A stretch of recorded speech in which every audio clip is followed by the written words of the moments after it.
নবী করিম সাল্লাল্লাহু আলাইহি ওয়াসাল্লাম জিহাদের ময়দানে সাহাবায়েদেরকে নিয়ে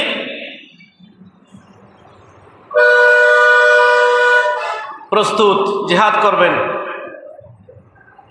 তবে মনে মনে শঙ্কাও করছেন যে সাহাবীরা এই কঠিন জিহাদের ময়দানে আমি নবীর সাথে টিকে থাকতে পারবে কিনা, আমি নবীর সাথে টিকে থাকতে পারবে কিনা। তখন আল্লাহর নবীর সাহাবীদের থেকে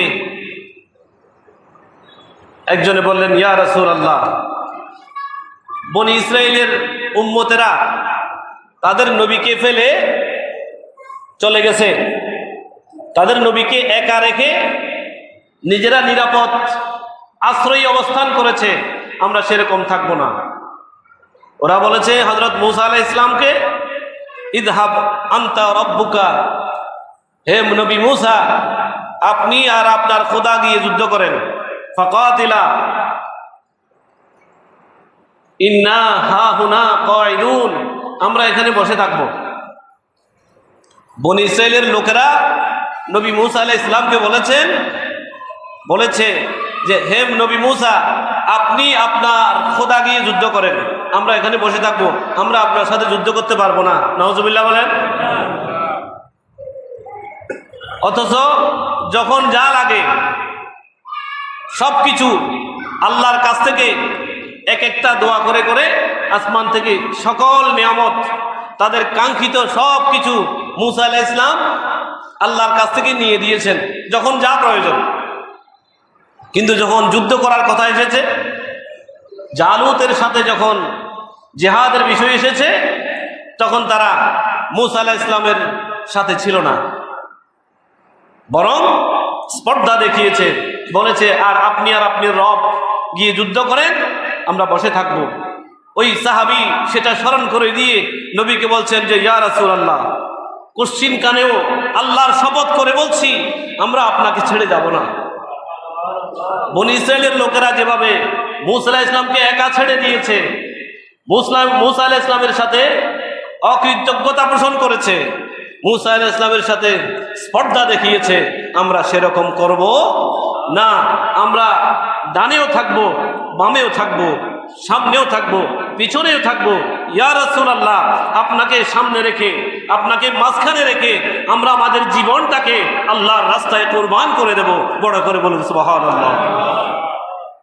ওনারা হলেন সাহাবী, ওনারা হলেন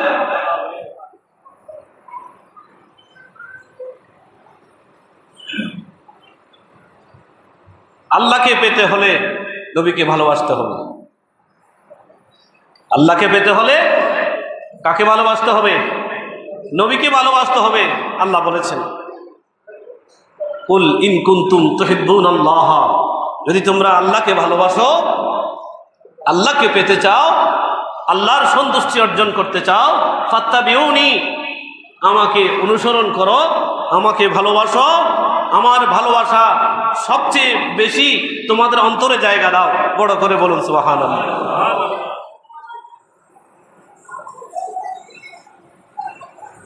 প্রতি খুতবায় আমরা বলি, হযরত আনাস এবং আবু হুরায়রা রাদিয়াল্লাহু তাআলা আনহুর riwayat বুখারী শরীফে এসেছে, মুসলিমও এসেছে, মিশকাতেও এসেছে। আল্লাহর রাসূল ইরশাদ করছেন, লা ইউমিনু আহাদুকুম হাত্তা আকুনা আহাব্বা ইলাইহি মিন ওয়ালিদিহি ওয়া ওয়ালাদিহি ওয়ান নাস আজমাইন। লা ইউমিনু আহাদুকুম, তোমাদের কেউ ঈমানদার হবে না, পরিপূর্ণ ঈমানদার হবে না। হাত্তা আকুনা আহাব্বা ইলাইহি, যতক্ষণ পর্যন্ত না আমি নবী বেশি প্রিয় সত্তা হব, বেশি মাহবুব হব, বেশি ভালোবাসার পাত্র হব, বেশি শ্রদ্ধার পাত্র যতক্ষণ না আমি হয়েছি। মিন ওয়ালিদিহি, তোমার মা এবং বাবার চেয়ে আমি নবীকে বেশি ভালোবাসতে হবে। ওয়া ওয়ালাদিহি, তোমার সন্তানের চেয়ে আমি নবীকে বেশি, ওয়ান নাস আজমাইন, পৃথিবীর সমস্ত মানুষের চেয়ে আমি নবীকে যতক্ষণ বেশি ভালোবাসতে পারো নাই, বেশি শ্রদ্ধা দেখাতে পারো নাই, বেশি ইজ্জত করতে পারো নাই, তোমরা কেউ কোনোদিন পরিপূর্ণ ইমানদার হবে না। বড় করে বলুন সুবহানাল্লাহ। এই ভালোবাসা